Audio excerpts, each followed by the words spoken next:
The battle is actually in your head. What's in your head is weakness and laziness, and they're not attacking, they're sneaking around. They're poisoning the strength in your brain. If you just decide, I'm going to keep my word. If I say something, I'm going to do it regardless. Being more disciplined. Find something that you can look at your life that you say, hey, I know I've got a problem in this area, being late, procrastinating, not taking care of business, being seriously not serious. I need to deal with that. The system we live in and contribute to is designed to make the easiest things in life the most unprofitable. Our world is and always will be a constant battle between the life of ease and its momentary rewards and a life of discipline. Each has its own price. We will pay one or the other. At the end of your feelings is nothing, but at the end of every principle is a promise. Behind your little feelings, it might not be absolutely nothing at the end of your little feelings, but behind every principle is a promise. And some of you in your life, the reason why you're not at your goal right now, because you just all about your feelings. You all on your feelings. You don't feel like waking up. So who does? Every day you say no to your dreams, you might be pushing your dreams back a whole 6 months, a whole year. That one single day, that one day you didn't get up could have pushed your stuff back I don't know how long. Do not be conformed to this world, but be transformed by the renewing of your minds. Do you have a mind to change? Do you have the mindset to be blessed? You have to decide to be blessed. What has your name on it will not go to anyone else. What belongs to you will not go to another person. The next time that you're feeling weak or you're feeling lazy or you're feeling emotional, tell them you are declaring martial law on your mind and impose what you want on your brain and use that mind control to move your life where you want it to be. People around you change, and you can't, sometimes it's for the better, but sometimes it's not. And it's not bad, it's just that season was over in my life. And so here's the thing, if we try to keep hanging on to something when God is finished with it, there's no point in continuing to try to hang on to something that God's done with, because all it's going to do is keep you from the next great thing that God has for you. I feel real strongly tonight to tell you guys, spring is right around the corner. Don't give up and don't be afraid of change, and don't keep trying to hang on to something that's just not working anymore. Trust God for something better.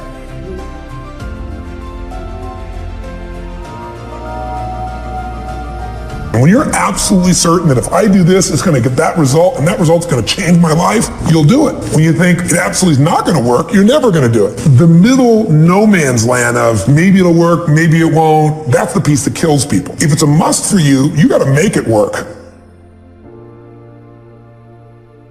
Open people like to live on the periphery of boundaries, and they like to break boundaries between things because interesting things happen when you think a different way, when you think outside of the box, so to speak. That's what open people do. They always think outside of the box, no matter what box you put them in. You know, and sometimes you meet people that are so open that they're completely disorganized. Their thought process is almost completely associational, like a dreamer. They just jump from one thing to another, and they're very interesting to talk to. It's very hard for those people to get their lives together because they're interested in absolutely everything and their attention just flits all over the place.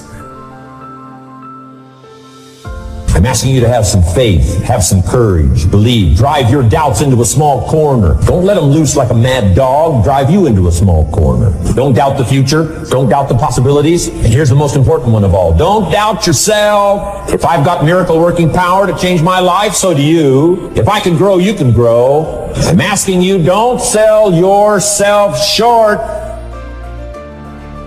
We got to go backwards to get better. We got to go all the way back to get better. I have to be comfortable in my life to accept that sometimes loss is the way to gain. To know that sometimes the most painful moments are the most purposeful moments. I have to be comfortable in my life to stop comparing myself so much with people who are not meant to be the standard anyway. Now, I don't know what you're facing today, but I know this, everybody in this room is facing something. if it ain't nothing but life.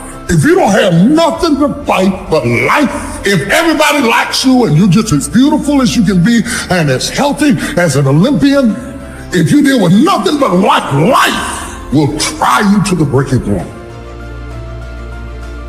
You have to decide that you're going to be in control and that you are going to do what you want to do. You are the machine and you can control the machine. Weakness doesn't get a vote. Sadness, no vote. Frustration, no vote. I don't even give my temper a vote. If we have any lack, it is not because we lack money or opportunity or resources. It is because we lack ideas that have taken form from information. If you search, you will find. So that is the way to discover ideas and life-changing information. Search. In order to find, you must search. You must go and engage in conversations with people of substance. You must go looking, go searching. Rarely does a good idea interrupt you. And as you make a diligent search, you will find just the ideas you need. But I wonder, have you taken the time to think about, why am I doing this in the first place? Am I trying to prove something to someone who disrespected me 10 years ago, who isn't even paying attention to my life anymore? Why am I posting this? To impress people who follow me on social media that don't even really know me? What is my reason for doing what I'm doing? On the outside, people don't look broken. You don't see bruises and you don't see scratches and you don't see scrapes and people don't walk around in a big cast. And so you can't tell with the naked eye. The problem is that there's a malfunction on the inside. So many times depression, what it feels like is this, that I'm so afraid to share what's going on the inside because I'm afraid it might destroy you. So what I do is I bury it on the inside of myself only to destroy myself.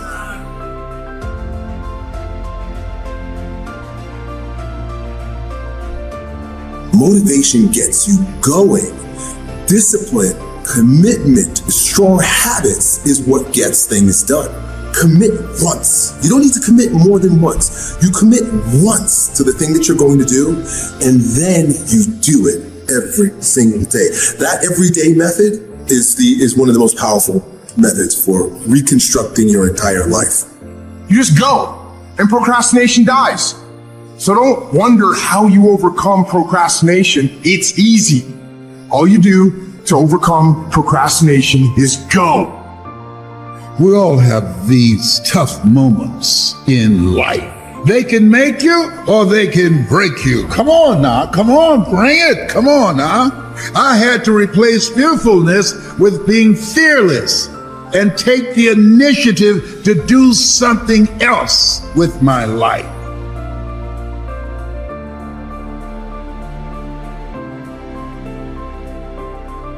You are putting things off because in the short term, it's easier, it's more comfortable, it's more pleasurable to be distracted or to indulge yourself doing something else than it is to sit down and do the actual work to create the outputs that matter when they are needed. And when you need motivation yourself, don't look for someone to scream and yell. Don't look for someone else to give you motivation. Look at yourself and remind yourself why you are doing what you are doing. Remind yourself that this struggle, this temporary pain, this fight that you're in, this is what will make you stronger and faster and smarter and better. We find ourselves announcing our standards to our relatives, our friends, our associates. We shout our beliefs and condemn those who believe any differently, but then we don't walk the talk. Do as I say, not as I do. This is inconsistent. This leads to a loss of credibility among those who watch us. The human mind isn't used merely because we take it for granted. Familiarity breeds contempt. It can do any kind of job we assign to it, but generally speaking, we use it for little jobs instead of big important ones. Decide now, what is it you want? Plant your goal in your mind. It's the most important decision you ever make in your entire life. You just can't turn on passion. You can't just turn on the desire to execute a task. It just doesn't work that way. And honestly, that isn't even what motivate means. To motivate actually means to provide a motive, a reason why. We've got a chance to grow like never before, but I'm telling you, there's going to be many enemies that's going to try to prevent us. Whatever threatens you, I'm asking you to threaten it back. Take care of your responsibility. If somebody wants to destroy your chances for a good future by their negative talk, negative thinking, putting it all down, I'm telling you, walk away if you have to. Walk away. Whatever threatens you, threaten it back. Whatever threatens your opportunity, threaten it back. Now, some of our enemies are on the outside, but here's the most important thing to understand. Some of our enemies are on the inside. You got to do battle with your own indifference. And you've got to learn not only to nourish your values, you've got to learn to do battle with your enemies.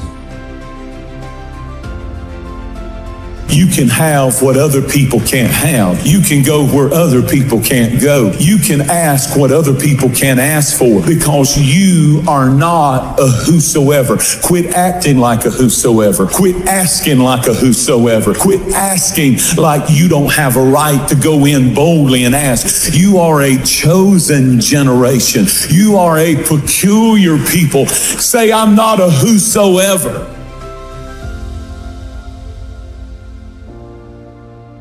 You have to learn how to shut your mind against strifeful thoughts. And as soon as they come, you need to say, this is going nowhere. I've been there, done that, and I'm going to change my mind, get in agreement with God, and let God take care of the situation. Our problems do not overshadow our purpose. Our weaknesses do not discount our work, and our deficiencies definitely do not delay our destiny. We have to learn how to work our weakness. You got to work your weakness because all of us to some degree have a thorn in our flesh. We all have gaps. We all have deficiencies. We've all made mistakes. We've all got these things that feel like a thorn in our flesh. You know what? Some of us are so used to bad that we reject better when it comes.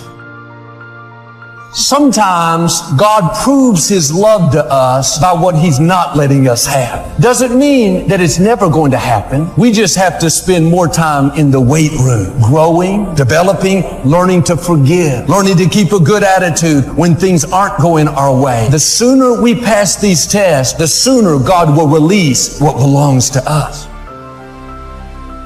No matter what comes against us, we will make it through. It doesn't mean it's going to be easy.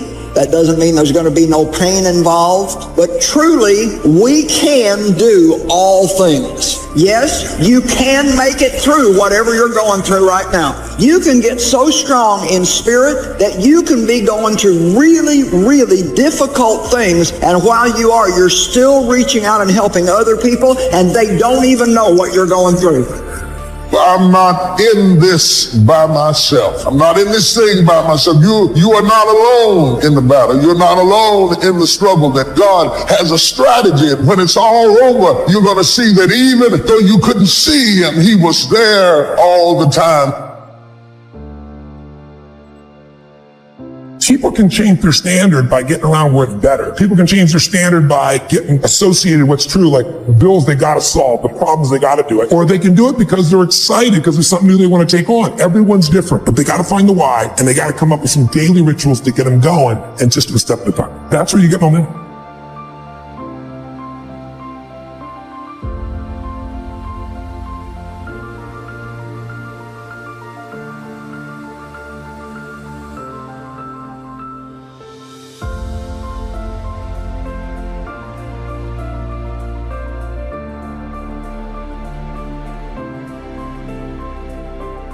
Nothing may be changing on the outside, but something's happening on the inside. I could always hear my daddy's voice. I don't care where I was. I could be on the school bus. I could be in the lunchroom. I could be on the playground. I could be somewhere I shouldn't be. And that's how I talk. I shoot pool. I make you tear up your cards, break your cue stick. Only thing that's going to make you happy, my friend, in this year or any other is to step up. It's to raise the standard. It's to discover what you're capable of and feel that incredible power pushing through whatever's holding you back and get to the other side of more of your true self.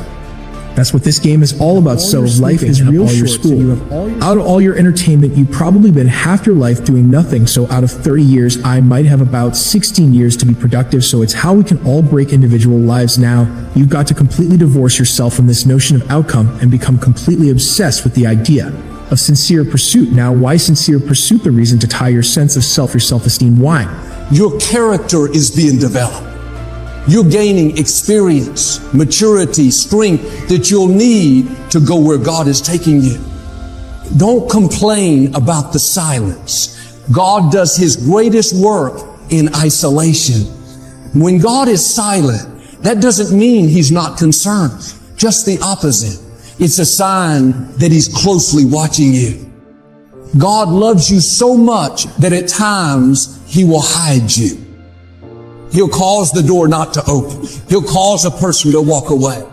If you don't understand that it's God hiding you, you'll be frustrated and try to make things happen out of God's timing. You have to pass this test when you're hidden. Here's a key. Don't compare your life to other people's. Like I always hear my daddy's voice. My daddy could protect me on the streets of Chicago when he was not even there. You have children. You have grandchildren. Make sure they can always hear your voice. But most importantly in business, whose voice are you listening to? When it comes to franchising, whose voice are you listening to? When it comes to same-day sales, whose voice are you listening to? When it comes down to hiring the right Cassie, whose voice are you listening to? When it comes down to being successful in franchising, whose voice are you listening to? My wife and I are former franchisees. That's why I'm a no-brainer to speak at franchise conferences, because every franchise system has typically two groups at the conference. They're further along. They don't have the challenges you do. God's purpose for your life is not the same as theirs. Stay focused on your calling. You may have big dreams, but nobody is noticing you. Don't get discouraged. It's because God had you hidden. You are in a time of preparation. God is getting you ready for what He has in store. You will come into a time where God causes you to be seen. Just as God hid you, He will bring you out into the open and cause you to go where you couldn't go on your own. When God brings you out, He will catapult you forward. When you have an expensive piece of jewelry, you put it in a box and hide it. It's valuable, so you keep it hidden. When you're going somewhere special, you bring it out for people to see. The reason you're hidden is because you're extremely valuable.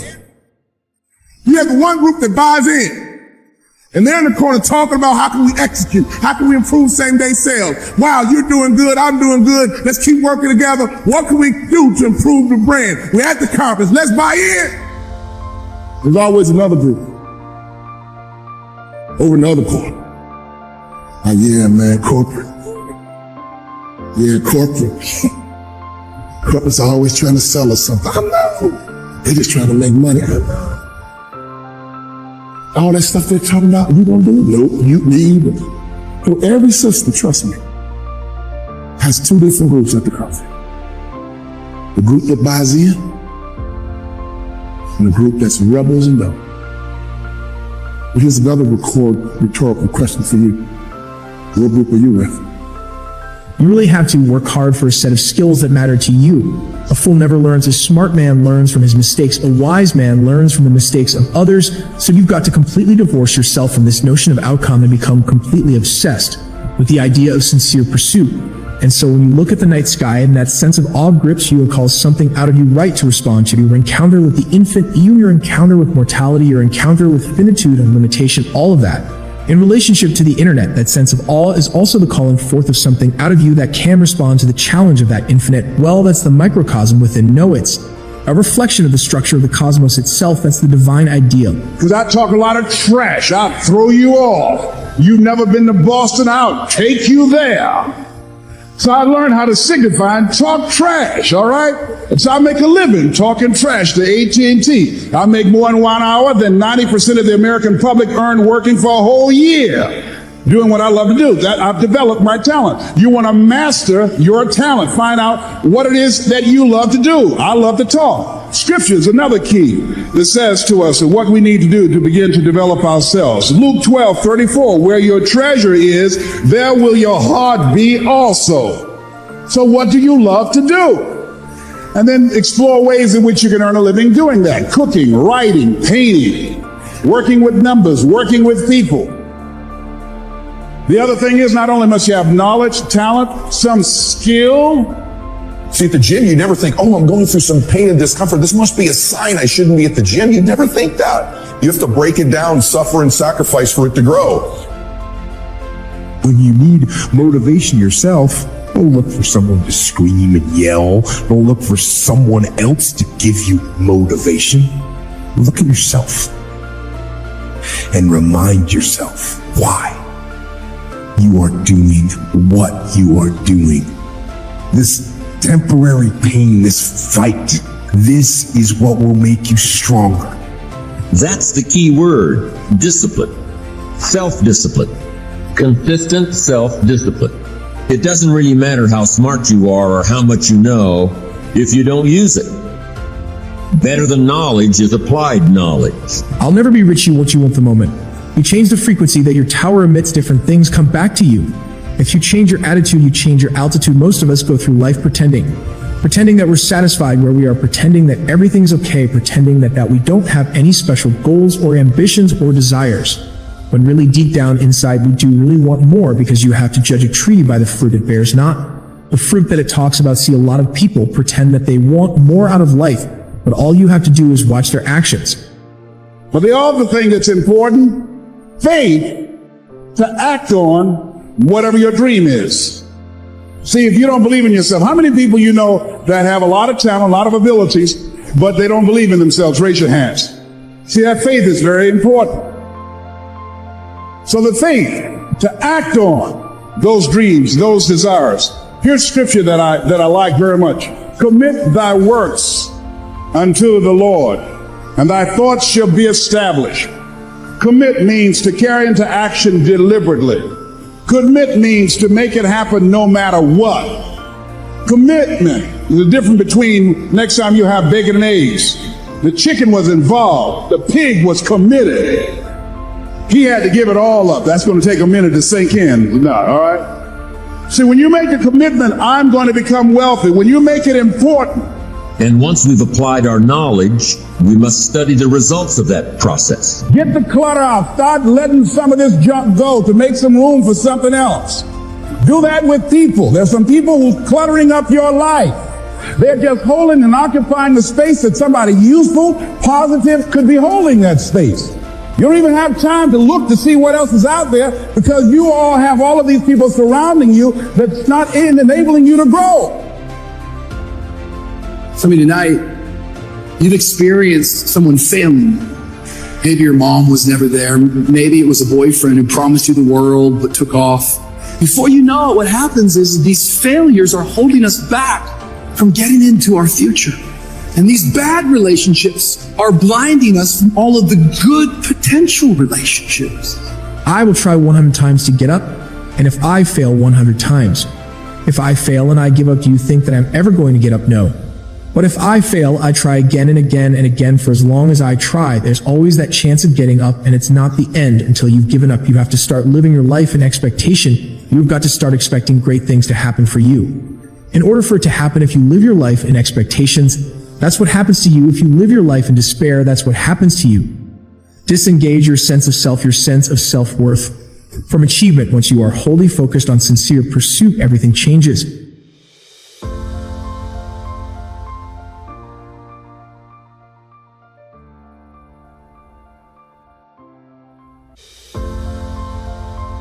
I am a champion. I never complain.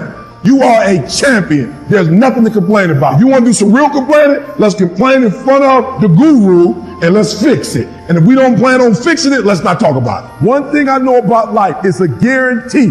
Change is inevitable. As much as you like to be in your comfort zone, as much as you like to be stable, as much as you like to control your environment, the reality is everything changes. If you're doing real good, at some point, something bad's going to happen in your life.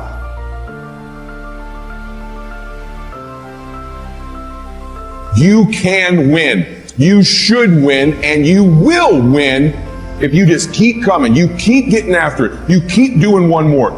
Mistakes are going to happen. Make 1,000,000 mistakes. Just quit wasting your energy making the same mistakes. You have to make a decision that I will learn from this thing. Every experience is my education. So the good experiences and the bad experiences, I'm going to learn from that, and I'm going to discover the opportunity for me to grow and for me to get better. Look, life is going to throw some serious blows. It's going to throw you some serious obstacles. You have to learn to turn and look at every obstacle as an opportunity. Winners complain. Winners want to hear themselves talk. Champions do not complain. Why? Because they're focusing on what they said they want to do.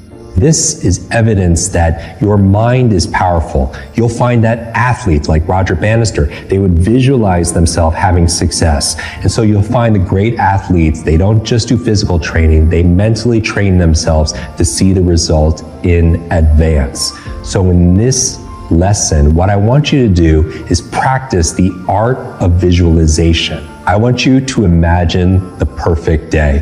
What would a limitless day be like for you from the moment you get up to when you go to bed? Because if you could see it here, you could create it out here. Because what you vividly imagine, you're rehearsing.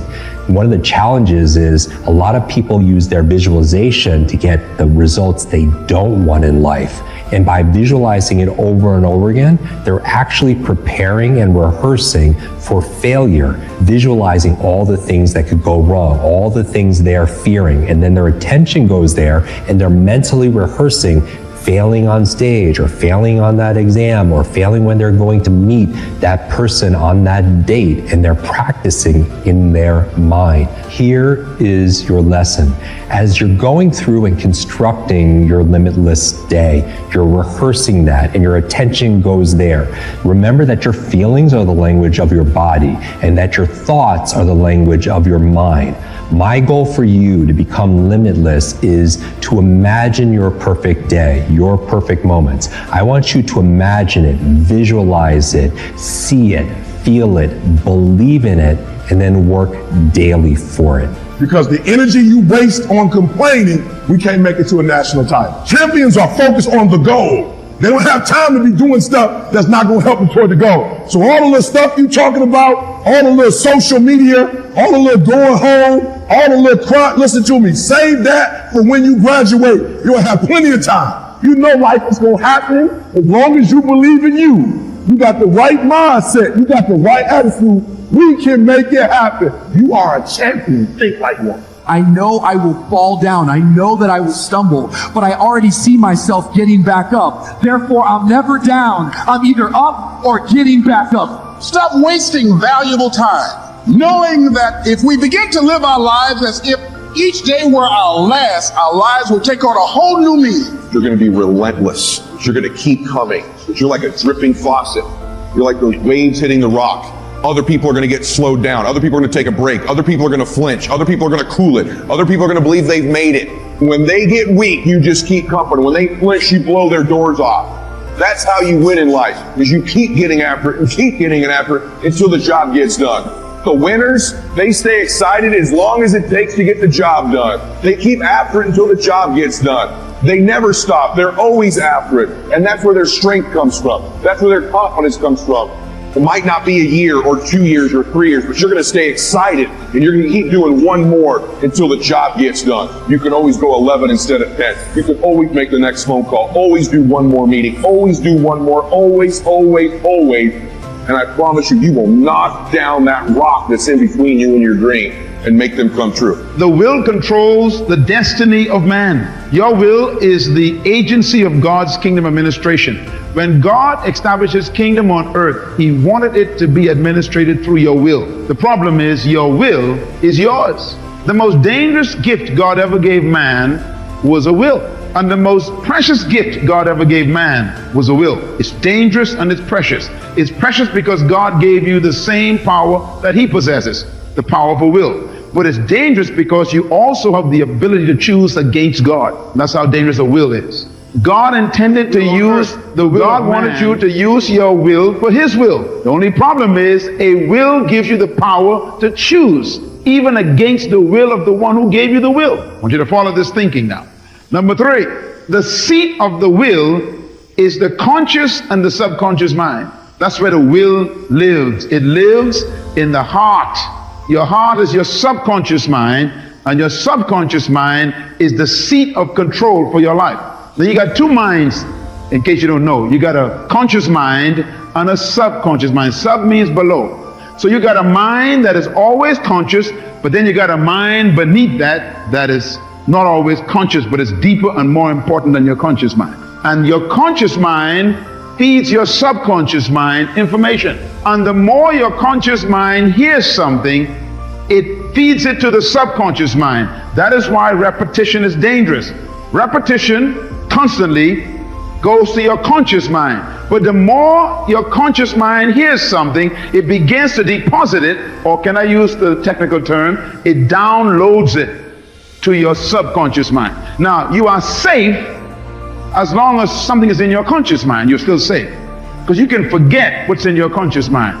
But the key is to get it to your subconscious mind. Once it gets there, then you are in trouble. Why? Because the mind is the center of thought, and it holds the key to life. Now, when I use the word mind, another statement to write down: as a man thinketh, so is he. We all know that. But please quote it properly. As a man thinketh where? In his heart. There are 2 thinkings. There's a think and there's a heart think. Now, the word heart here is a Hebrew word referring to the subconscious mind.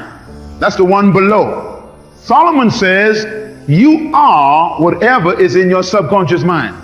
Your subconscious mind is your heart. Your subconscious mind is your heart. Your subconscious mind is your heart. Whoever controls your heart controls your life. Whoever can get enough information into your subconscious mind will control you. Because as a man thinketh in his heart, that's the man. So if you want to control the man, all you've got to do is control his heart. And how do you control his heart? First, you work on the conscious mind first, and you keep repeating until the conscious mind deposits it in the heart. And now you're in trouble. That is why some of you are having problems with battles of things you're trying to change and you can't change them. Old habits that you were keeping for the last 20 years, and now you want to change, and it's tough to change. Young people, that is why God tells you to stay away from evil things.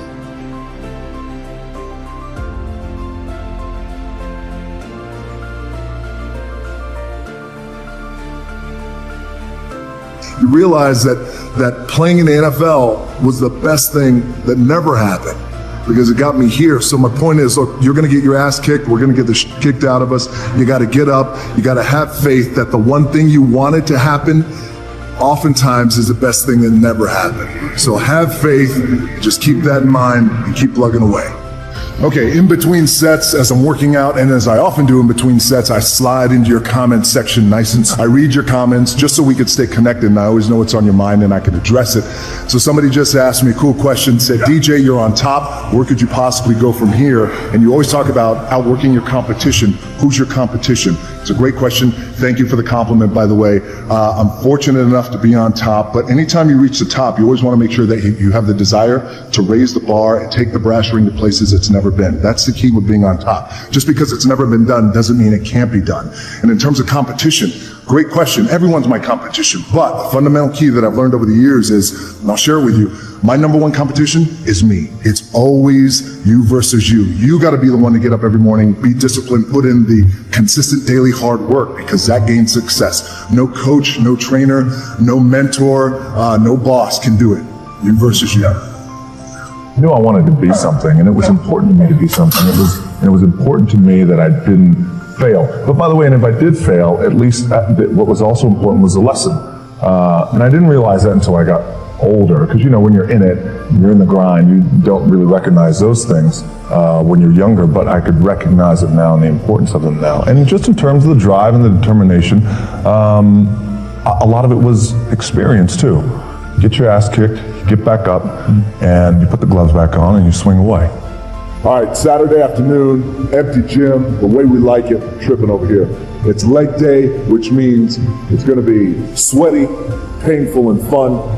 They say that nothing good happens in the 4 a.m. hour. Well, I can guarantee you this, it's 4:45 a.m., it's still dark outside. Look at that, the lights just went out, and I'm getting ready to kill this AM cardio. Train twice, I'll get my cardio in and breakfast, and then I'll go hit the weights. Clanging and banging, we call it.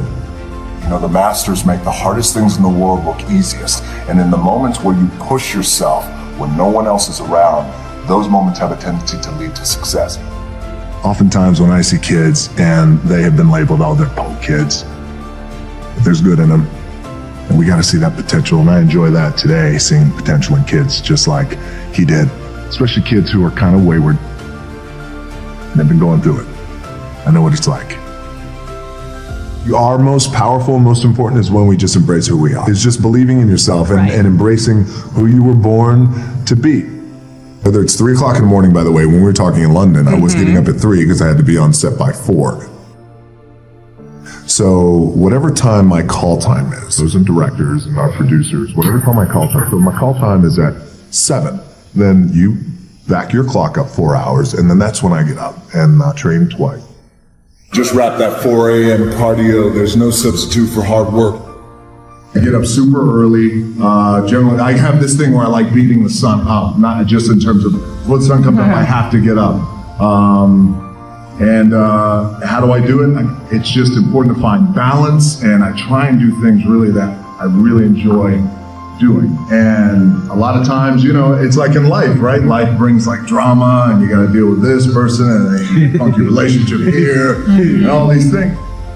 Work 12 hours a day, 14 hours a day, get up at 3 o'clock in the morning. I don't know if there's a golden rule. I can tell you this, that I believe anything is possible, right? I live in the world of possibility. And I also believe that anything, we can accomplish anything with our 2 hands and just putting in the work with our 2 hands. And also, you hear this often, but it's really, really true. You got to find something, if you love what you do and be passionate about what you do and find something that you can be passionate, like it really helps. You know, it gives you that motivation when you wake up in the morning.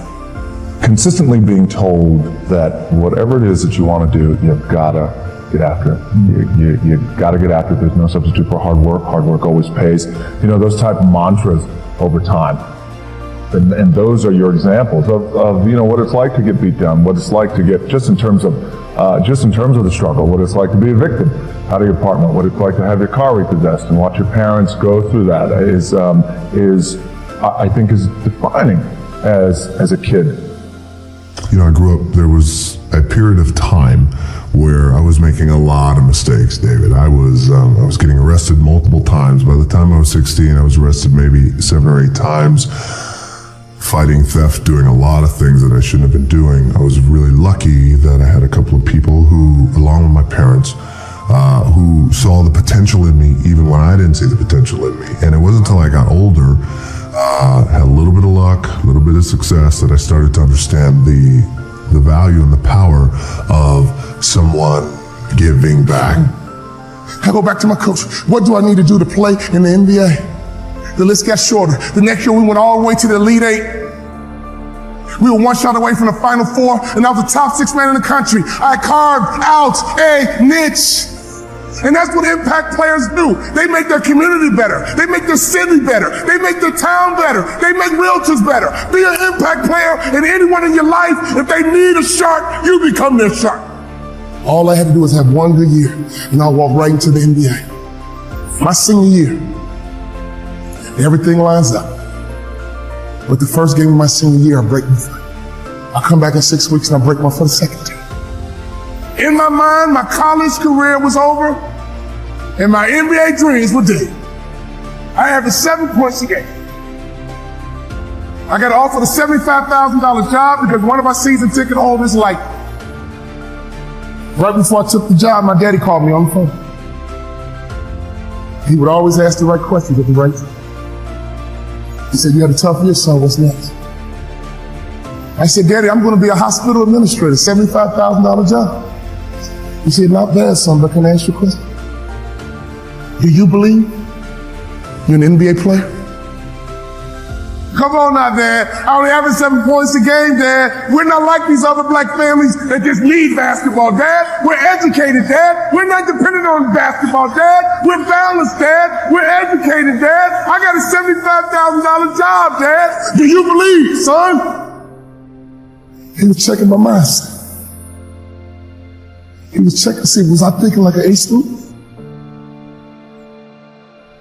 Or was I falling back into that C mindset? Do you believe you're an NBA player? I said, yeah, Dad, I do. He said, well, go for it, son, but Dad, I never started in college, but. My father said, you told me, son, that you're going to turn that program around and you did it from the bench, son. You told me you're going to graduate in 4 years, son. The average student graduates in 5. I'm proud of you. But you told me that you're going to play in the NBA. And you told me you're going to make more money in business than you did in sports. Do you believe you're an NBA ball player?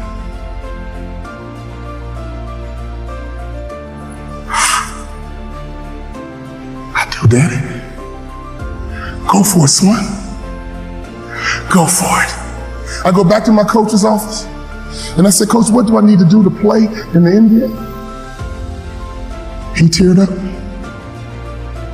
I teared up. He said, I'll be honest with you, son. When I recruited you, I heard you was a mama's boy. But you're not. In fact, you're one of the toughest players I've ever had. I'm a Hall of Fame motivational speaker. I go all over the world running my mouth. But he gave me the greatest compliment I've ever received. He said, you're just like your daddy. And that was his suckerfish. But that moment was my opportunity to turn into a shark myself. If you hang around sharks long enough, it will transform your mindset. And I promise you, you will be like a shark. You will think like a shark. And you can't go backwards. And if you stop swimming, you will die. Brian Buffini, he can't go backwards. And if he stops swimming, he will die. So ladies and gentlemen, you're connected to the right shark. All you need to do is be a good suckerfish. Success is all around you. Just pay attention. Every time you leave a business meeting, consciously and subconsciously, that person keeps preaching you. Are you likable? Do you brighten up a room when you enter, or do you brighten up a room when you leave? Are you good with people? And don't you ever be a Sarah parasite, which means don't you ever come to this conference and go back home and do nothing. And then claim, oh, I tried and it didn't work. No. My college basketball coach said, son, I think you should be a motivational speaker. I said, Coach, I can talk the rest of my life. What do I need to do to play in the NBA? He said, if you do these 2 things, you'll play in the NBA. You got to better shoot the 3-point shot with range. And you got to lose about 15 pounds because you don't pass the eyeball test. When I talk about the eyeball test, I'm not talking about you, I'm talking about me. He says the NBA thinks you're a football player trying to play basketball.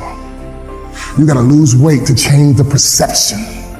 I lost 15 pounds. And I became the first ever undrafted rookie free agent in the history of the NBA to start opening night.